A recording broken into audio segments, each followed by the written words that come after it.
Hello, everyone. Welcome to the Newsbrowse News broadcast.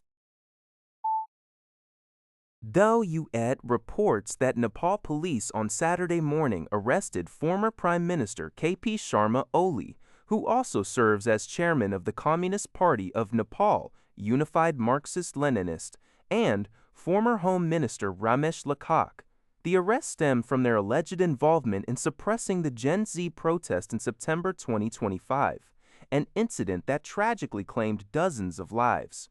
These high-profile arrests occurred just one day after the Rashtriya Swatantra Party successfully formed a new government in Nepal.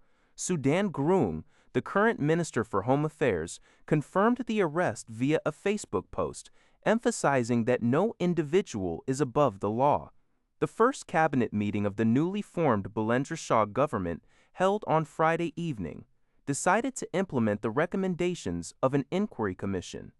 This commission was established to investigate the atrocities committed on September 8, 2025, during the Gen Z protest, as well as the related arson and property destruction on September 9.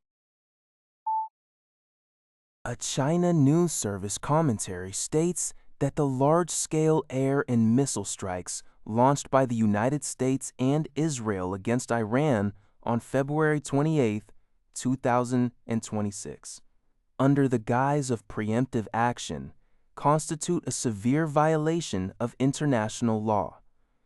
The article, authored by Ji Hua, an associate professor at the China Foreign Affairs University, argues that these military actions infringe upon Iran's sovereignty and threaten international peace and security, thereby trampling on the international legal order centered around the UN Charter. Specifically, the commentary highlights 4 points. First, the strikes violate the UN Charter's fundamental principle of prohibition on the use of force. Second, they do not qualify as self-defense as defined by international law, which requires an actual armed attack, not a perceived threat. Third, they cannot be justified as collective self-defense because Israel's initial strike lacked legitimate self-defense grounds. And fourth, the actions allegedly violate international humanitarian law by causing indiscriminate attacks on civilians and children. The article concludes that these preemptive actions are international wrongful acts, for which the U.S. and Israel should bear legal responsibility. According to NHK, Ukrainian President Volodymyr Zelensky announced on social media that Ukraine and Saudi Arabia's defense ministries signed a defense cooperation agreement on March 27th. The signing occurred in Saudi Arabia, where Zelensky was visiting and held talks with Crown Prince Mohammed. Zelensky stated that Ukraine is willing to share its expertise and cooperate with Saudi Arabia to strengthen life protection, specifically emphasizing the intent to offer support to Gulf countries facing attacks from Iranian drones. He also noted that Saudi Arabia possesses capabilities of interest to Ukraine, suggesting Ukraine seeks Saudi assistance, particularly regarding air defense systems. Ukraine has accumulated experience in intercepting drones, including those of Iranian origin used by Russia, and has begun providing related support to interested parties.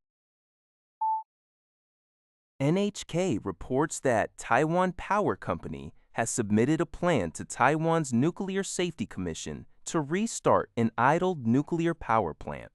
This move suggests a potential reversal of Taiwan's zero nuclear policy, which was achieved in May 2025.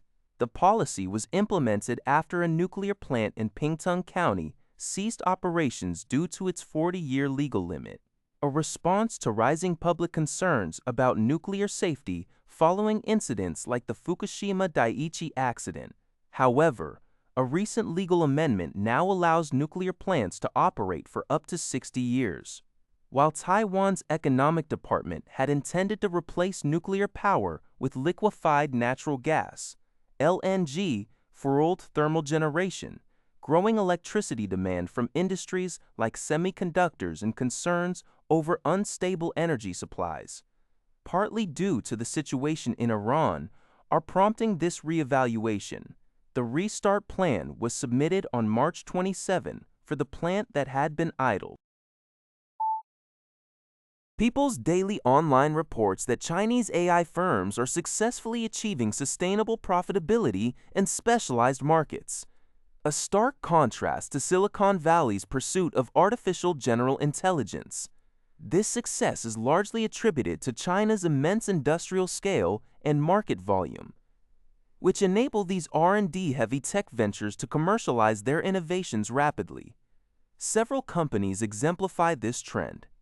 Xtalpi, an AI drug discovery firm, reported a profit of 134.6 million yuan in 2025, reversing a previous loss by significantly increasing its revenue-generating clients and advancing drug pipelines.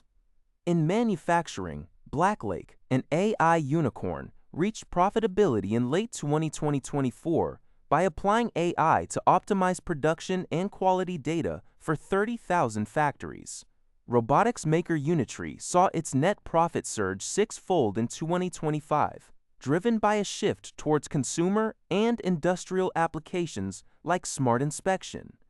Furthermore, Ponytail P's robotaxi service achieved positive monthly per-vehicle profitability in Shenzhen and Guangzhou, demonstrating the economic viability of driverless ride-hailing.